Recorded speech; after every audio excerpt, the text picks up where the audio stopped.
So, what are we going to do here as we come into our final hours together? There are a lot of things we could do.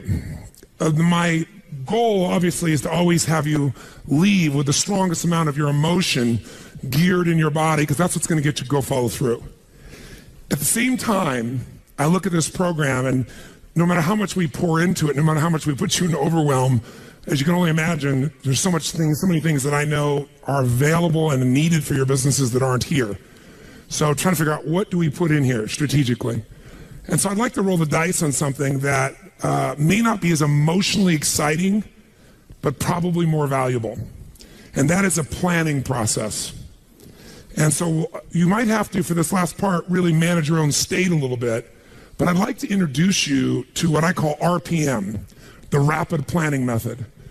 And RPM is an experience that when you master the thinking of RPM, you don't have to use the system itself even. You don't have to use a particular, mechanical system in terms of how you do this on your computer or calculator or on paper or whatever. But if you take on this thinking system, your entire planning process will transform, and so will you emotionally. And most people in life, when they're trying to plan something, when they're trying to put something together, like plan their day, we all learned yesterday that what controls our focus controls our life. Whatever we focus on, we feel, even if it's not true. Do you agree with me on this, yes or no? And everything's trying to get our focus all the time, right? Advertising's trying to get our focus. Your phone's ringing. In your pocket, it's buzzing. And that buzz is either your phone, or it's an email, or it's a text. There's this constant something trying to get control of our focus. But what you focus on determines your destiny in your life. So if you don't take control of it, somebody else will.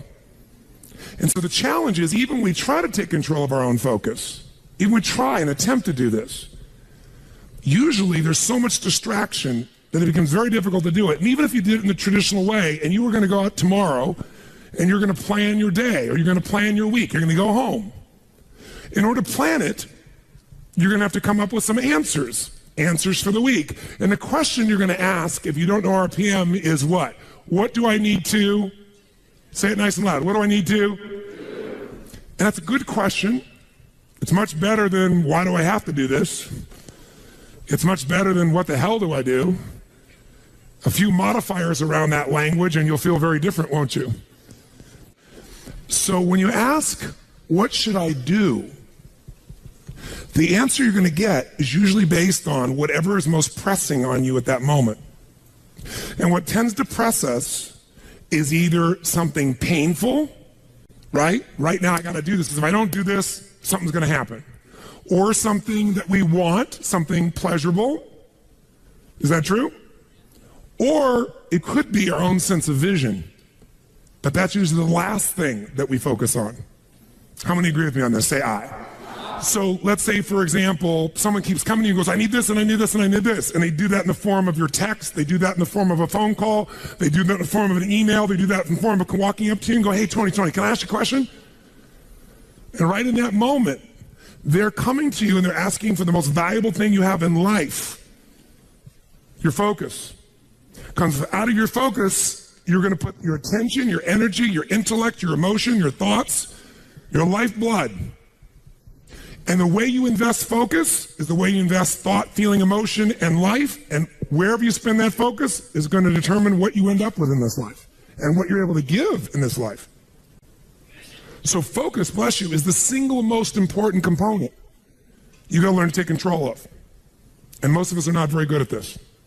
Primarily because the culture has conditioned us to respond to what we need to do. And when you're coming up here, Dr. Ruth here in front of me, and she goes, Tony, what I need to do right now is being dictated by the environment, not necessarily by what is most important for me or my mission or my direction or my life. Now, in a seminar, it's appropriate most of the time because this is what I'm here to do.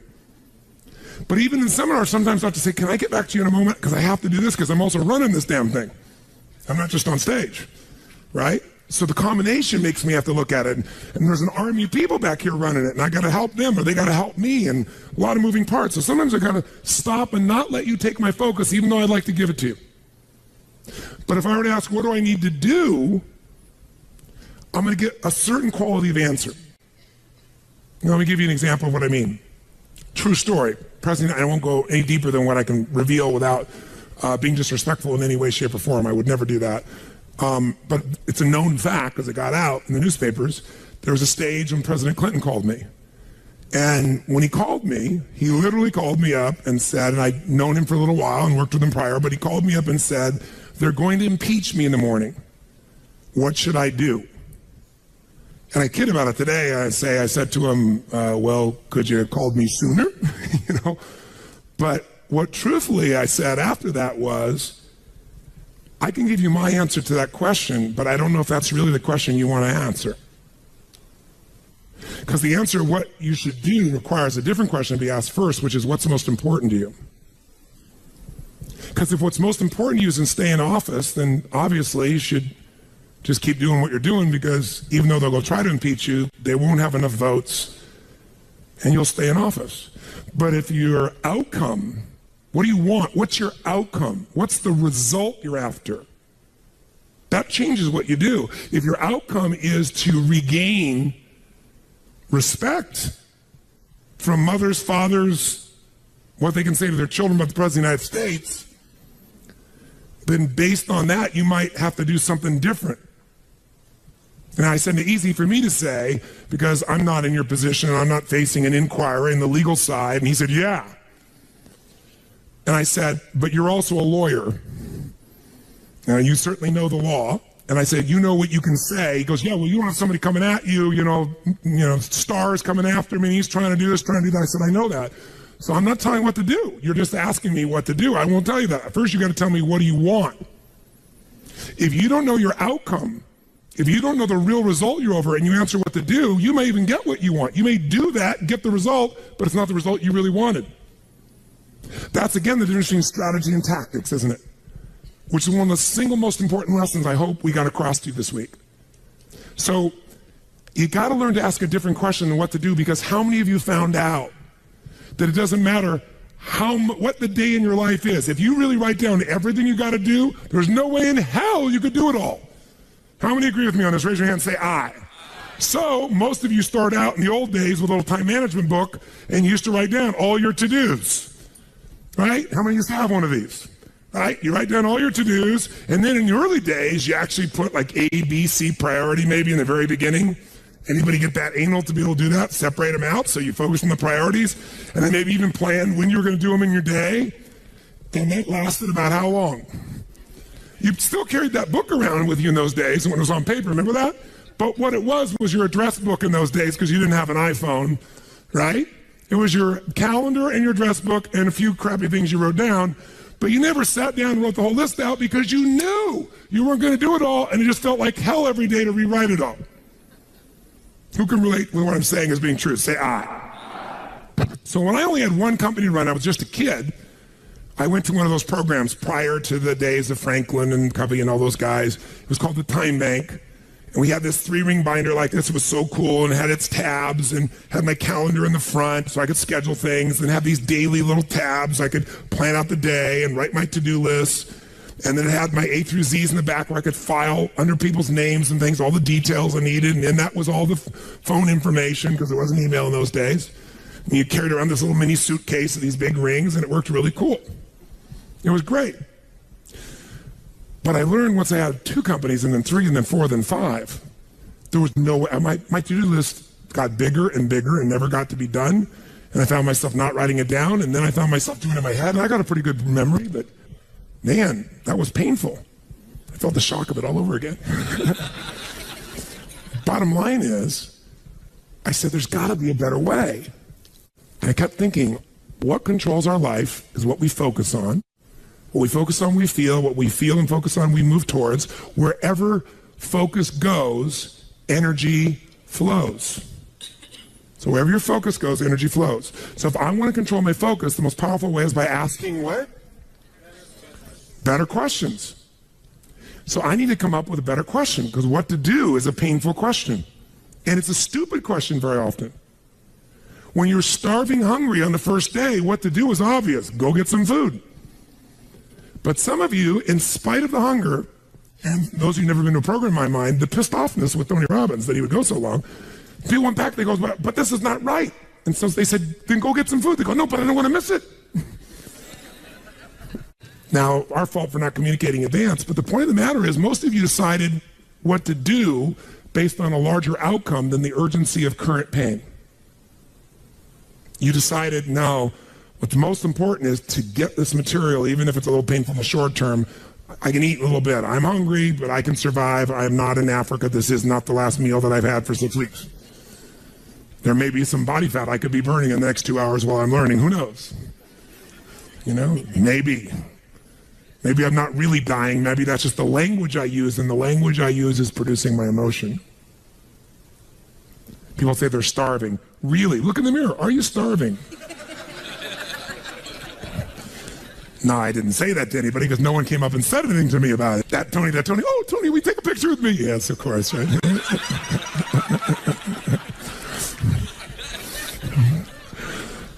My point is this. Where focus goes, energy flows. You must control your focus. You do it with questions. If you ask the same questions as everyone else, you end up with the same answers. So, how did Bill Gates change his economic world? He was a software designer who didn't say, how do I make better software? He asked, and got everyone else to ask, how do we become the intelligence that controls all computers worldwide? How do we become the intelligence that controls all computers worldwide? Now, when that's your outcome, do you end up with a different to-do list than if your outcome is to build the best software? Yes or no? Yes. That's why he's one of the richest men on earth. Change your question, change your life. When it comes to planning your life, I want to get you to learn to ask 3 questions now. And the first one is not, what am I going to do? And how many understand why now? Say I. The question you want to ask yourself is, what do I want? What's my outcome? What's my result? The word RPM, the first one is to get you focused on the target. The target is not the activity. The activity can change. It's what's the result I'm after. If you know exactly what it is you really want, what you desire, what you're really after, clarity is power. The more clear you are and specifically what you want, the faster your brain can get you there. But if you're generally saying things like, what do I want? Well, you know, I want more money. Fine, here's $1, get out of here. Did you achieve the outcome? Yeah, when you're that general, you think you're not getting your goal, you are. The way you language your goal, the way you think about it, you're receiving it. I want to feel a bit better. I want to lose some weight. Fine, you lost a pound, you're done. Because your brain's like a servo mechanism in a bomb and a missile. The old days, you shoot a missile and the target was going, and if you missed the trajectory, you missed it. Today, what happens when the missile's not on course? What happens? It locks on the heat signature, and what does it do? It moves and follows it. That's the way your brain is if it knows the outcome, if it knows the result. So RPM starts with, I got to know the result. This is a results planning system. The rapid planning method, but you can think of it as a results planning system. I need to know the result I'm after before I ever ask myself what to do. That takes more time, but it's worth it. Now, for time's sake, I'm not going to do this with you right now, but I'll tell you what I do when I've taught this to people and I've got a full weekend to do this in. Just to give you a picture. If I asked you right now to write out your name, your full name. Now, some of you abbreviate your signature, but write out your full name in cursive. Go and do that one time. Write out your full name in cursive. I can't even use the word cursive. Is that really the word people still use? It means in handwriting, I guess, but in cursive. Just write it out full name, because you can do this later on. Full name. If you normally abbreviate, don't do that. You have to write out the full name. Now, if I had you get with a partner, and you can try this later if you want. I'm just going to tell you because I don't want to take the time because we have such limited time today. And I have your partner say to you with a stopwatch here, okay, ready? And I go, go. And you write it out. And you tell me when you're done. I go, stop. And I write down how long that was. So let's say you wrote out your signature and it took 5 seconds. And I say, ready? Write it out. Ready? Go. You tell me when you're done. Stop. And I write down 5 seconds. I have to do that 10 times. You'll find in the beginning, you'll be, let's say, 6 seconds. I'm making it up. Everybody's signature is different. And you probably might get down to as little as 5 seconds. If you have like an iPhone, you could do it as a digital stopwatch. You could see the milliseconds. Then I say to you, I want you guys to write every other letter in cursive. In other words, you're going to write half as many letters. How long do you think it would take to do it? Half as much time? Most of you will take twice as much time in the beginning, and then eventually, what's interesting is, if I do it 10 times, and the last 2 or 3, and this makes no logical sense, and again, I don't want to take the time to have all of you do this 10 times, 10 times, 10 times, but you can go do it on your own, I'll just tell you the result. In most cases, even though you're doing half as many letters, you cut it by 2/3 the time. There's something happens when you break an old pattern and you do it fresh. Your brain over the years has learned ways to move more rapidly since when you did your original signature, and you'll do it in 1/3 the amount of time. It'll take twice as much at first, and then it'll cost you 1/3 amount of time. Now let me tell you why I'm telling you this. The system I'm calling the rapid planning method, by the time I show it to you, you're gonna go, this takes more time than just making my to-do list. When will it take more time? When? Initially. But once you get it in your nervous system, it'll take you less time because your brain will be thinking in outcomes and not activities. And when you think in terms of outcomes and not activities, pretty soon some of the activities in your list you don't even need to do to get the outcome. You find a better way to get the outcome quicker. Now, how do you do that? Yes, 3 questions. Question 1, what is my result? What is my outcome? What is it I really, truly want from this? If you're going back next week, and you say this next week, what are the most important what? Outcomes for me to get this week in my business? And you just write those outcomes out, not your action items, the outcomes. If you do that and nothing else, you'll be ahead of the game. And if you just keep looking at those outcomes every day, how am I doing on that outcome? Your brain will come up with ways to get to that outcome. I promise you. Focus on outcomes, not on activities. Action for most people, activities, most people may mistake movement for achievement. They mistake action items and to-dos for achievement. We're after the achievement. Are you with me on this? Yes or no? Yes. It's a different way of thinking, and I think all of you inherently have it, but if you make this ritualized, just like the things you've learned this week, they're all great, but if you don't systematize them, they'll work when you do them. But if you systematize them, right? And you see like Mr. Hallman here, where he goes in and just does it and makes sure it's being done again, or what you've seen Chet do, or what I do. You just do it over and over again, you don't miss it. Now the results are geometric. So I want to get you to systematize the thinking, whether you do it visually the way I'm going to show you or not. So, first question, what's the result I'm after? What's the ultimate result? What do I want out of this week, out of this thing, out of my business, out of my life, for my body? And you want to be as what as possible when you describe that outcome, that result. As what? As clear and specific as possible. Generalities will confuse you. So it might take you longer than just writing down call so-and-so to think, if I'm calling my son, I'm going to call Jarek, or I'm going to call my brother. This is what goes through my head before I call him, always. What's my outcome? Because I don't want to just call him. I want Jarek to feel loved by his dad. Or I'm thinking about what's my outcome? I've got to talk to him about this thing that's out there. I've got to make sure I get through to him on this because I want to guide him and move him in this direction. That's what I want to be as his father. I don't want to just chit-chat. I can do that too. If you think before every phone call, before every time you're planning your day, and you think before you have any meeting, what do you think the first thing I ask of anyone when we sit down in a meeting is? Okay, what are your outcomes? What are the outcomes for this meeting? First thing I want to know, because if I know the outcomes, guess what? A lot of meetings, they're done pretty quick. Because if I know the outcome, you don't have to go through all the activities to sell me on it. Just, that's your outcome? How do you want to do it? Sounds good to me? Rock. That's how you make a meeting productive. I know a meeting's productive not by the hours or time. Sometimes it takes longer to the outcome than you want, but I'm going to get the outcome.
They're waiting on me. Haters think they gaining on me. Sitting in purple rain and folding origami. Oracles surround me. Each one more astounding. Still handle my biz. Just got a channel climb up to the level. The damage I really can make is a trip. Doing figure eights.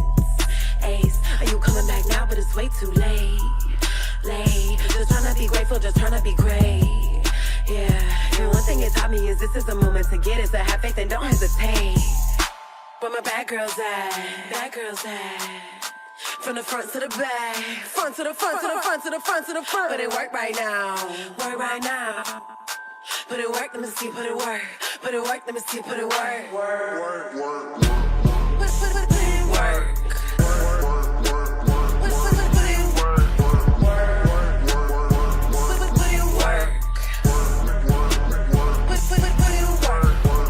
Never land, never let my feet touch the floor.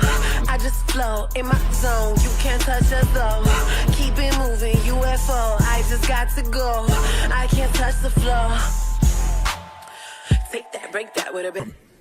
That's, by the way, what you see with me on stage. That's why my times vary. It's based on an outcome. I'm going to get that outcome. I don't give a damn whether it's the right time or not. I want to do it in that time, but I must deliver the outcome. How many get that? And by the way, how many like to have your company focused on outcomes, results, and not activities? Say aye. People say all the time, well, did you get that done? Well, I left them an email. I left them a voicemail. I've sent them 3 emails. How many times have you heard that? When that happens with me, I'm like, but I don't show it. I just like, really? Wow, that's fascinating. We'll explain about our culture. It's about getting the result. So I can help you if you can't figure another way to do it, but there may be 12 other things we might want to do. Maybe they don't have the answer. Maybe somebody else can give us the answer. The outcome was to get this information, not to leave an email or 12 or 3 voicemails. That will not do any of us any good. How many follow? Now, whether you get the outcome or not, whether you get that result, will be based, first, do you have clarity? And the second thing is, whether you got enough emotional juice to keep going after it when things don't work out. So the second part of RPM is the purpose. RPM, by the way, how many knows what it means when you increase the RPMs in a car? Anybody here? What does that do? It builds up what? Power, speed. Higher RPMs, you can explode through something, right? You can make something happen. So think of this metaphorically also, this rapid planning method, this result planning method. So it's rapid planning, it's a result planning. You want a results-focused, purpose-driven, massive action culture. That's what RPM stands for. It's how you build up power and you break through. But whether or not you get that result will be, are you clear and specific? But also, do you have enough juice when it doesn't work out? How many of you are going after an outcome in your day or in your week, and for whatever reason, you're not able to get it? The person doesn't respond, they're not there, the thing's not there, something interferes, somebody interrupts you. Who's had their plans interrupted? Raise your hand and say aye. So whether you keep doing it or not is, do you have enough emotional juice? See, guys, you all know out of this week, you got more than enough to take your business to a whole nother level. You got...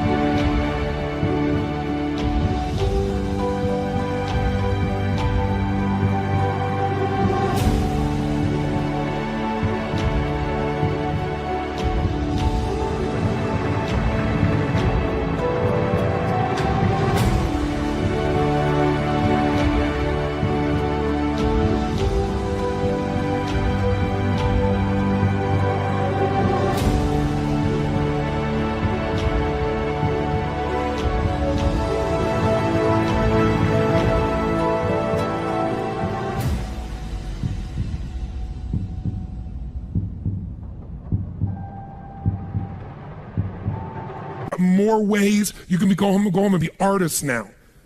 And some of it, went by so fast, but many of you get on the program, you'll watch enough times, you'll be there, somebody's going to invite us in, we're going to be there and make sure you do it. So it's going to happen.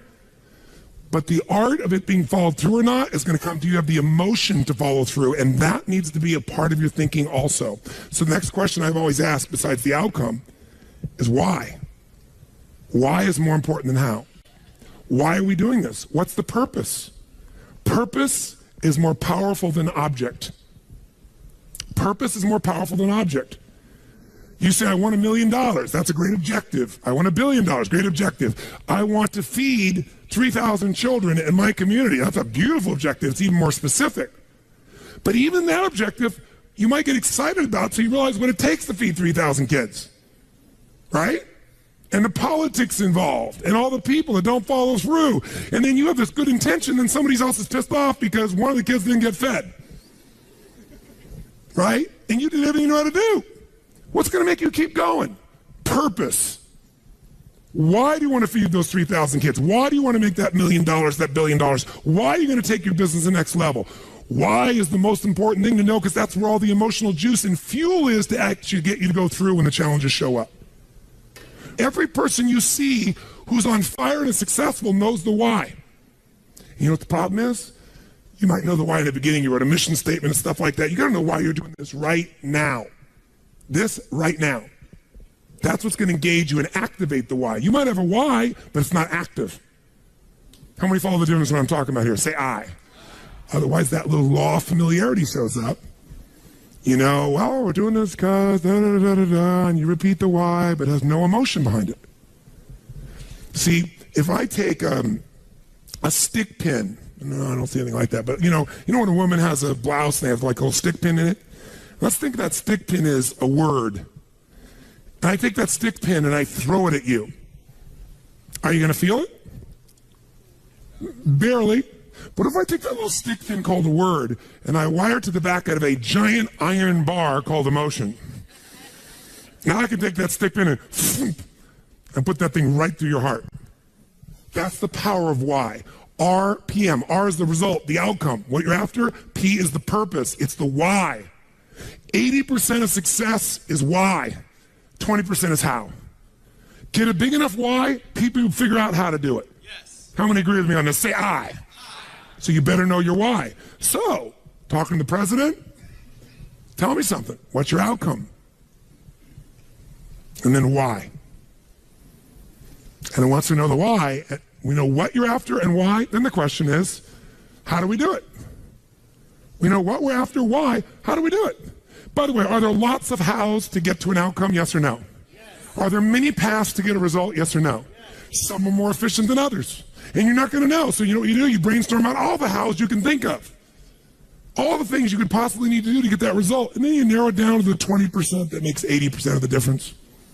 And you'll find out you don't have to do that whole to-do list. In fact, wouldn't it be nice to write your whole to-do list and not do it and still get the outcome?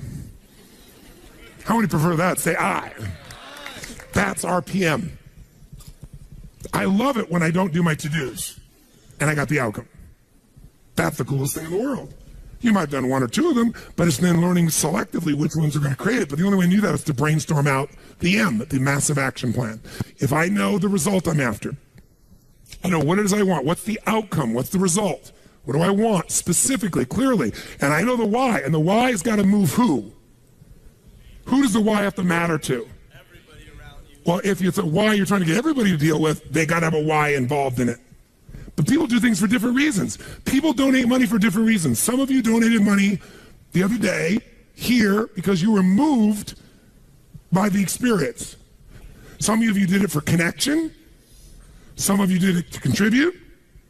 Some of you felt guilty if you didn't do it because somebody else did beside you. Or you have a lot of money and you feel guilty about it because you didn't earn it. I'm not saying anybody in this room, but that's how some people are. They inherited it, so they feel guilty. Some people do things to get their name up on the wall. Some people today do it anonymously and then tell everyone. Isn't it true? Yeah, just confidentially. That was me. You know? And everybody tells everybody that it's anonymous. They're doing it for significance. Some do it for connection. Some do it for contribution. I don't care why a person does it, but we do it. But if you're going to work with a group of people, you better make sure the why touches on all their needs. Does that make sense? When it's you, whose why does it have to be? Whose why does it have to touch? Whose purpose does it have to be? Your own for you to be moved. So if you know the result and you know the purpose, now you need the M, which is the massive action plan. We also call the massive action plan the map. It's your massive action plan, your map. How are you going to get there? What are you going to do? And by the way, when you're crystal clear on what you want and you know why you want it, you can make a big map. You can brainstorm a million ways to do it. Not all your how's are going to work. That's why you make a whole map.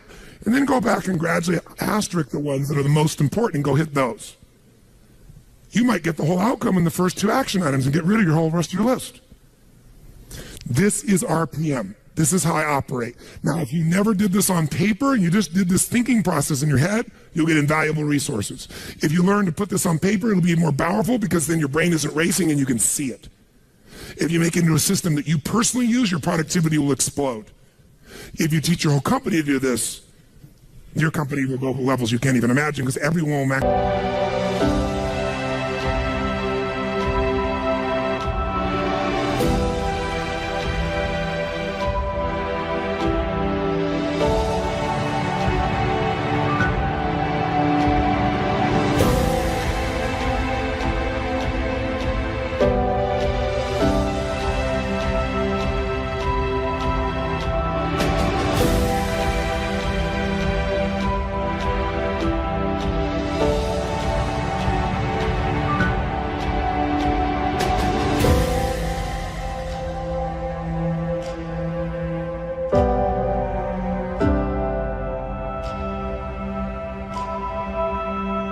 their productivity. And it is different than any other system in its essence because it causes a different focus with a different level of emotion, greater creativity as a result of that, and then it shows you how to leverage it all. Does this make sense? Yes. So those 3 pieces, results planning, asking what question? What's the first question you're going to always ask? What do I really want? What's my outcome? What's the actual result I want? From this day, from this week, from this conversation, from this meeting, doesn't matter what it is. If that's all you ever do, you're already practicing RPM at a fundamental level. But if you want to juice it up, you ask the second question. What's the second question? Quick. Why do I want it? Why? What's juicy about this? What excites me about this? What do I really want about this? If I'm going to call this person, why am I calling them? And then you know what? When you get a stronger why, the action items change because you're in a different what? Who knows? A different what? Make that same call without any clear outcome and any clear purpose, or the outcome is get back to him. That's my goal, get back to him. What's going to be the quality of the writing or the phone call or the vocal quality when you're getting back to somebody?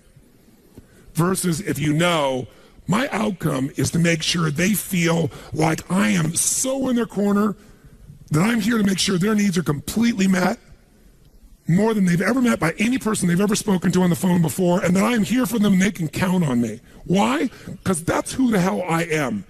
Because when people deal with me, they have found someone like no other human being they've ever dealt with, and I am a source they can count on. That's why I don't have to go chase 8 million new clients. That's why they stay my client for 17 years and pay me $1 million a year to talk to them on the phone once every 10 days for 10 minutes and see them 3 times a year for an hour. And I get a piece of the upside, so sometimes I get a couple $1 million for that. Why would somebody pay you that kind of money? Because when my guy calls me, he gets delivery he can't get anywhere else on the face of the earth. So I pride myself in that. And by the way, that feels juicy to me. It means my need for contribution, for my need for growth, my need for significance. I'm the best at what I do. My need for certainty, I deliver. As a variety, who the hell knows what's going to happen when I pick up this phone? It's different every time.